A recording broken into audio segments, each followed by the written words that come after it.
Chapter 15 तू मेरी जान है। राघव अब बहुत परेशान हो गया था। रह रहकर उसे रोमा के आंसू याद आ रहे थे। सम्राट बोलता, शांत हो जाओ छोटे, हम उसके जाने के पता लगा लेंगे। तारा बोलती, सम्राट मुझे लगता है राघव को पहली नजर का प्यार हो गया, तब तो उसे उसके जाने से फर्क पड़ रहा है। सम्राट राघव को देखता, जो बहुत ही परेशान दिख रहा था। आज से पहले उसने उसे इतना कभी भी परेशान नहीं देखा था। राघव को नोक की आवाज आती है तो वो अंदर आने को बोलता है, तो राघव मैरी को अंदर लेके आता है। राघव मैरी से बोलता, मैरी जो भी मैं सच सच बोलूं, मुझे तुम सच सच बांटना। मैं जानता हूँ तुम यहाँ कई साल से जॉब कर रही हो तो, और तुम रोमा की भी दोस्त बन गई हो जब से वो यहाँ आई थी, तो तुम मुझे बता सकती हो कि रोमा ये जॉब छोड़ के क्यों गई। मैरी थोड़ी डर जाती है और राघव की तरफ देखती और बोलती, बॉस मुझे नहीं पता। राघव बोलता, झूठ मत बोलो, तुम्हें पता है कि वो रो रही थी और मैं इतना तो जान गया, उसकी जॉब छोड़ने की वजह उसकी माँ का बीमार नहीं होना, कोई और वजह वो मुझे बताओ, वरना तुम जानती हो ना मैं तुम्हारे साथ क्या कर सकता और तुम्हारी फैमिली के साथ, तो सच बताओ।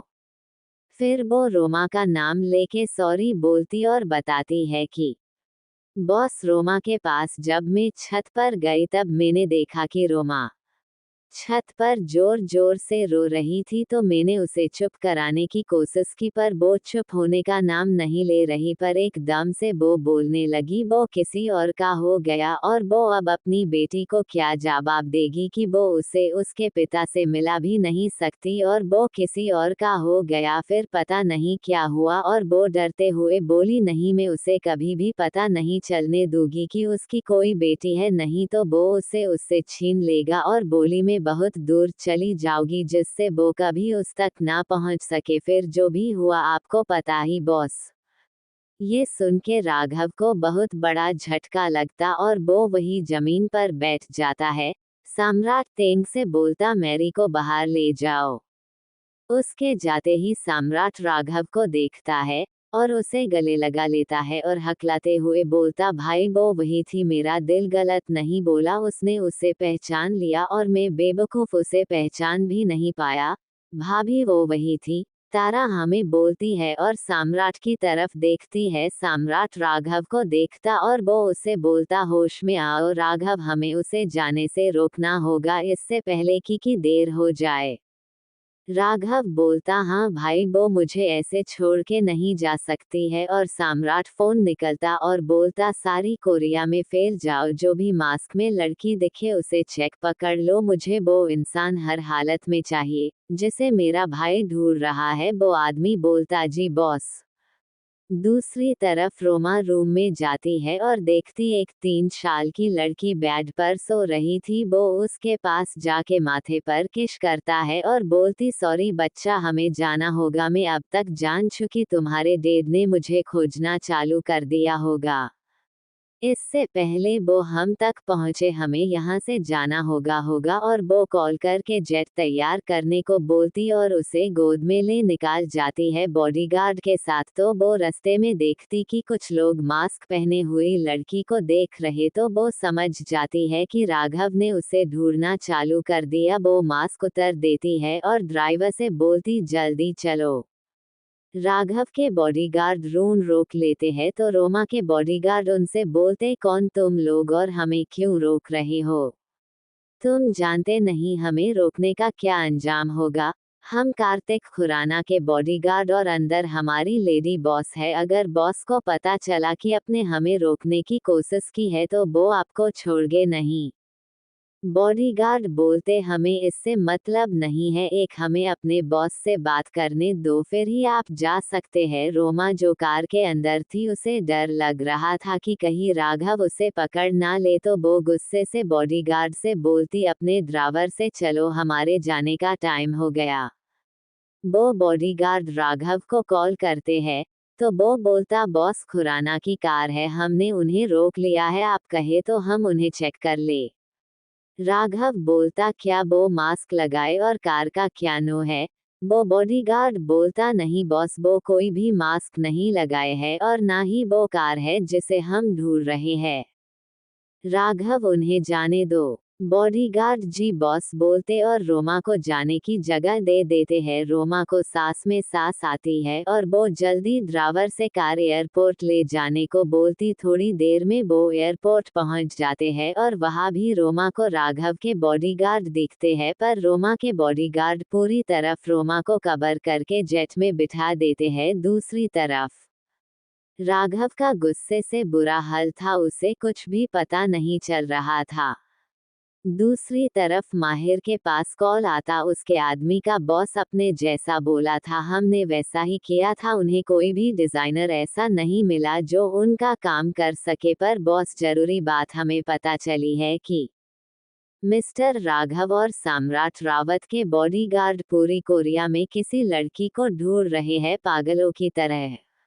माहिर बोलता, क्या सच में सम्राट एक लड़की को ढूंढने के लिए पूरे कोरिया अपने आदमी लगा दिए, वो भी सिर्फ लड़की के लिए?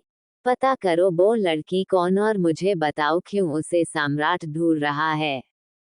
वो आदमी जी बॉस।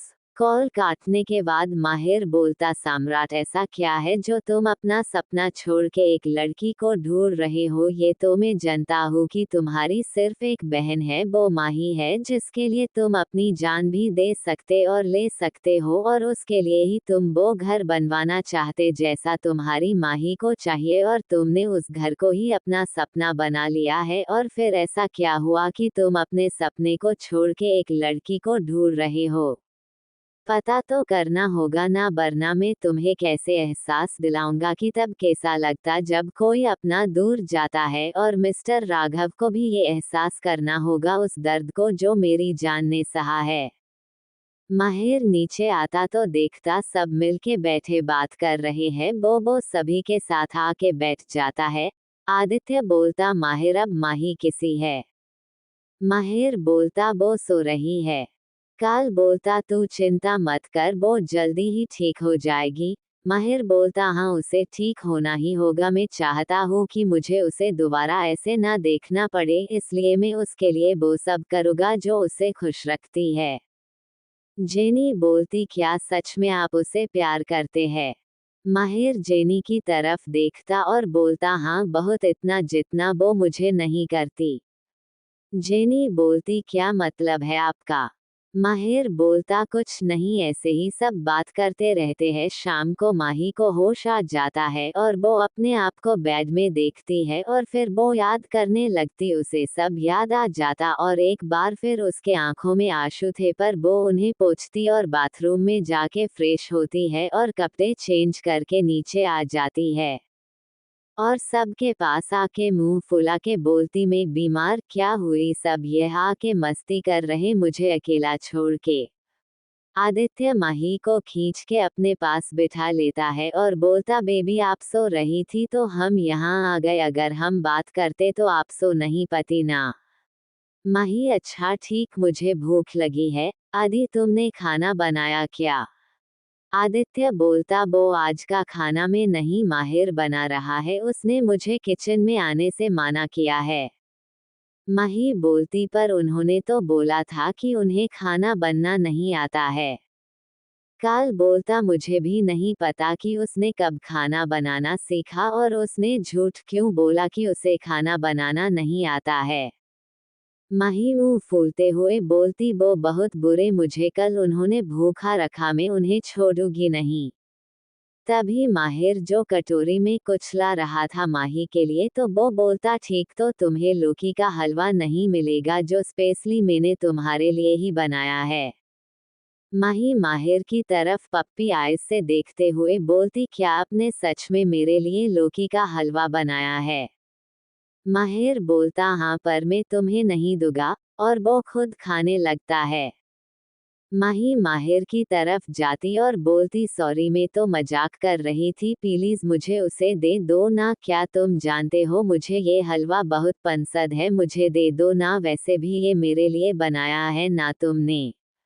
माहिर बोलता नहीं अब नहीं दूंगा और वो जो थोड़ा सा हलवा लाया था खाने के लिए वो खा लेता। ये देख के माही गुस्सा हो जाती और आदित्य से बोलती अदी देखो ना ये माहिर कितना बुरा, मुझे इसने हलवा नहीं दिया, और मुंह फुला के बैठ जाती है जमीन पर। काल बोलता ये क्या माहिर, तुमने तो मेरी इतनी प्यारी साली को गुस्सा कर दिया। वो माही के पास जाके उसके गाल को खींच लेता और बोलता तुम्हें किसी ने कभी कहा है कि तुम गुस्से में किसी बन्नी की तरह दिखती हो। ये सुन के एक पल को माही माहिर की तरफ देखती, पर माहिर को जल्दी ही एहसास हो जाता है कि अभी उसने क्या बोल दिया। माही माहिर की तरफ देखती है और बोलती उदास फेस के साथ कि जिसने बोला था वो अब शायद ही मुझे बोलने आए, तो प्लीज ये दोबारा मत बोलना, और वो उठ के जाने लगती है। तो माहिर उसे जाते देख बोलता माही जो इंसान चले जाते हैं वो शायद ही लौट के आए, पर खुद को दर्द देने से तुम उस इंसान को वो दर्द दे रही हो जो तुम्हें हमेशा खुश देखना चाहता था। क्या तुम चाहती हो ऐसे उदास हो के वो तुम्हें ऐसे देख के रोए और तड़पे जैसे तुम तड़प रही हो? तो पुरानी यादों बाहर आओ और देखो तुम्हारे आसपास के लोगों को तुम्हें ऐसे देख के कितना दर्द होता। कम से कम तुम उनके बारे में सोचो जो तुम्हारे साथ है, और फिर से जीना सीखो। हो सकता तुमने जो खाया वो तुम्हें किसी और रूप में मिल जाए, बस अपने आप को टूटने मत दो। माही ये सुन के पलट के माहिर को देखती और आदित्य और जेनी की तरफ देखती जिनके चेहरे मुरझा गए थे। माही बोलती है आदित्य के पास जाके सॉरी, मैं भूल गई थी कि आप सब मेरे पास है, और मैं अपने आप में इतना खो गई कि भूल ही गई कि आप सब मेरे पास है। सॉरी अदी, मुझे माफ कर दो, अब से मैं ऐसा कुछ भी नहीं करूंगी जिससे तुम सबको दर्द हो। जेनी भी पास जाके आदित्य के साथ माही को गले लगा लेती है। माहिर तीनों को देखता और बोलता अच्छा ठीक, अब ये भारत मिलाप छोड़ो, सब चल के खाना खा लो। और तुम माही, मैंने सिर्फ मजाक किया, तुम्हारा हलवा वहां रखा है, चलो मैं तुम्हें दूं। माही मुस्कुरा देती है और सभी डाइनिंग टेबल पर बैठ जाते हैं। जेनी खाते हुए बोलती बाओ आप कितना टेस्टी खाना बनाते हो छोटे जीजू। आदित्य भी खा के बोलता हाँ सच में बहुत अच्छा है, पर माही तो सिर्फ हलवा को ढूंढ रही थी। माहिर हलवे से ढक्कन हटा देता जिसे देख के माही जल्दी से उसे कटोरी से निकाल लेती है और एक वाइट लेते ही वो माहिर की तरफ देखती है। अब उसके चेहरे की एक सब टेंशन चेंज हो गए थे। माहिर बोलता कैसा बना है? माही बोलती अच्छा है, और वो थोड़ा ही खाती है और दूसरे खाने को टेस्ट करती तो उस दक्ष की याद आ जाती, और उसे याद आता है कि कैसे दक्ष उसके लिए खाना बना के लाता था और टेस्ट करने पर पूछता कैसा बना है, तो वो हमेशा ही उससे बेस्ट बोलती थी, पर आज वही टेस्ट दोबारा पाके उसके मुंह से कुछ नहीं निकाल रहा था। वो थोड़ा ही खाती है और उठ के बोलती मेरा हो गया, और वो विला से बाहर की तरफ चल देती है। आदित्य उसे देख के बोलता माही कहाँ जा रही हो? माही बोलती कुछ यादों से मिलने में जल्दी आ जाऊंगी, और मैं प्रॉमिस करती ऐसा कुछ भी नहीं करूंगी जिससे मुझे दर्द हो या तुम सबको परेशानी, बस प्लीज कोई भी मेरे पीछे मत आना, और वो निकाल जाती है। काल बोलता माहिर ऐसा कुछ है जो तुम मुझसे छिपा रहे हो? माहिर बोलता तुम्हें जल्दी पता चल जाएगा, और हाँ ये जान लो अब माही को मेरा होने से कोई भी नहीं रोक सकता है, उसके भाई भी नहीं, वो सिर्फ मेरी है। जेनी बोलती आपकी बातों से लगता है कि आप माही से बहुत प्यार करते हैं, पर ये बात बता दूं, पर ऐसा काम कोई प्लीज मत करना जिससे मुझे आपसे लड़ना पड़े, आप उससे जबरदस्ती नहीं करेंगे ना? माहिर बोलता मैं कभी ऐसा कुछ नहीं करूँगा जिससे आप सबको कोई भी प्रॉब्लम हो, और हाँ मैं नहीं, वो खुद मुझे अपनाएगी, और वो विला से बाहर निकाल जाता है। आदित्य माहिर को जाते हुए देखता है। काल आदित्य जेनी से बोलता तुम चिंता मत करो, वो उसे बिल्कुल ठीक कर देगा, और मैं उसे जानता हूँ, जो वो बोलता वही करता है। और वो बोलता चलो मैं तुम दोनों को माँ से मिलने ले चलता हूँ, वो तुमको देख के बहुत खुश होगी। आदित्य बोलता ठीक है मैं तैयार होके आता हूँ। मधु बोलती मैं तो चली सोने क्योंकि मुझे तो नींद आ रही है। कॉल बोलता है तुम भी चलो हमारे साथ। मधु बोलती नहीं जीजू, फिर कभी कुछ टाइम बाद मुझे एक सर्जरी के लिए जाना है तो आप भाई को ले जाओ, मैं फिर कभी मिल लूंगा, और वो अपने रूम में चली जाती है। काल बोलता चलो जान, हम तैयार होके चले हैं। आदित्य बोलता हाँ। दूसरी तरफ माही उस घर में पहुंच जाती है और वो घर के अंदर जाके सीधे माहिर की रूम में चली जाती है। माहिर जो उसके पीछे पीछे उस घर में आ जाता है और मन में बोलता है मैं जानता था तुम यही आओगी, और वो घर के अंदर चला जाता है और धीरे धीरे रूम की तरफ बढ़ जाता है और देखता है कि रूम में कोई नहीं है, तो वो चारों तरफ देखने लगता है पर उसे माही कहीं नहीं दिखती है। तो वो डर जाता है और डरते हुए सब जगह ढूंढने लगता है पर उसे माही कहीं नहीं दिखती, तो अब वो जोर से चिल्लाता बन्नी कहाँ हो आप, प्लीज वापस आ जाओ, कहाँ हो आप, प्लीज वापस आ जाओ, देखो तुम्हारा दक्ष तुम्हें ढूंढ रहा, प्लीज कहाँ तुम। तभी उसे आवाज आती तुम वापस आ गए, वो भी नहीं पहचान के साथ। तो माहिर अपना सर उठा के देखता माही जो किचन से बाहर आ रही थी। माहिर माही को सही सलामत देख के दौड़ के उसे गले लगा लेता है। माही के चेहरे पर मुस्कान आ जाती है और वो जल्दी छिपा भी लेती और माहिर को अपने आप से दूर करके बोलती तो बताए मिस्टर रावत, क्या बताना चाहते हैं जो आप यहाँ तक आ गए, तू मेरी जान है। वो अपने कान पकड़ के जमीन पर बैठ जाता है और बोलता सॉरी माही, मुझे नहीं पता है कि मेरे साथ क्या हुआ था।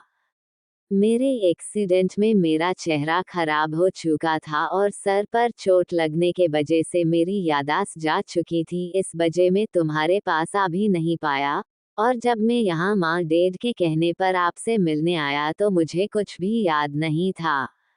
और जब मैं घर गया तो मुझे तुम्हारी सच्चाई पता चली कि तुम कौन हो, और ये भी कि माँ चाहती मैं तुमसे शादी कर लूँ, पर मैं माँ से गुस्सा था क्योंकि वो बोल रही थी कि अगर मैं तुमसे शादी नहीं करूँगा तो वो काल से करा देगी, इसलिए मैं उनसे गुस्सा होके घर से निकाल गया। मैं गुस्से में जा ही रहा था तो मुझे तुम्हारा गण सुनाई दिया और मैं तुम्हारी तरफ बढ़ गया, और जब मुझे पता चला कि तुम दर्द में, पर उस टाइम भी मुझे समझ नहीं आया कि तुम्हें दर्द में देख के मुझे क्यों दर्द हो रहा है।